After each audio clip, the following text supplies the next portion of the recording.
Let's cook vegetables rich with menu for today. Isa tayo ng bawang at sibuyas.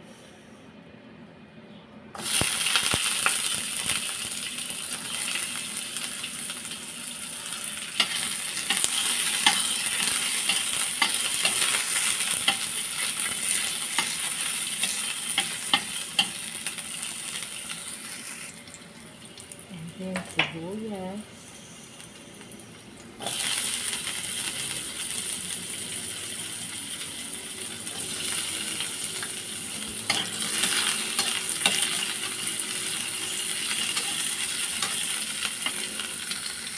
And then, hulog na po natin yung gulay na medyo matagal. Hulog na po.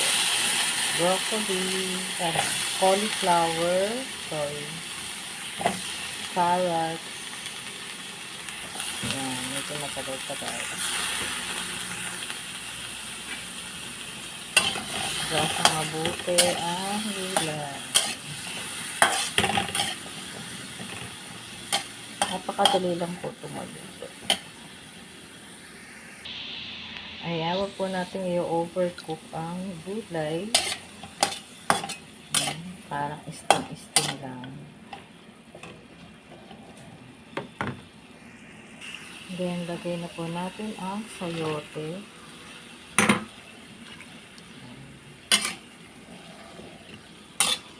Halo-halo. So, pwede na natin siyang timplahan. Asin, paminta. Ayan, konting asin. And then, paminta. Konti lang din. Lalagyan ko po siya ng seasoning. Chicken powder. Bahala na po kayo sa inyong timpla. So, gisa-gisa lang natin. Lagay natin ang bell pepper. Pampakulay. O, diba? Colorful ang ating buhay.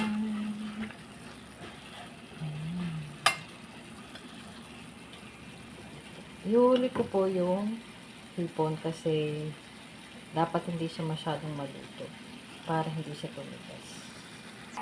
Wow! Pwede na po natin ilagay ang ating cabbage. Huwag po natin masyadong i-overcook ang gulay.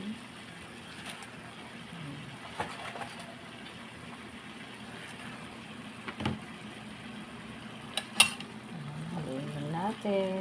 At lalagyan natin siya ng konting tubig. Konting-konti lang tubig. Yan. Isasabay ko na din po yung hipon. Bali, nalinis ko na po to at nilagyan ng konting asin. Pag nag-yellow na po to, orange, ang hipon means luto na. Ayan. Huwag po natin i-overcook kasi titigas yung hipon. Ayan. So, takloban natin. Nilagyan ko po siya ng konting tubig, konting-konti lang. So, yan, takloban natin hanggang kumulo. And then, pag luto na ang hipon, pwede na natin siyang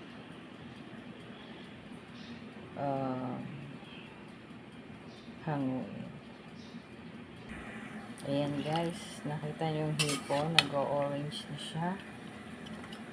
So, konti na lang maluluto na. Ayan. Napakadali lang. 5 to 7 minutes. Ayan, may ulam na. At healthy pa. Ayan, konting-konti na lang po. And then, ready na i-serve ang ating gulay with shrimp. Balikan natin siya. 2 minutes. Ayan guys, luto na ang ating gulay with hipon. Ayan, napakabilis lang, diba? Ayan, pwede na natin siyang patayin ng apoy kasi ma-overcook siya. Ayan, thanks for watching everyone.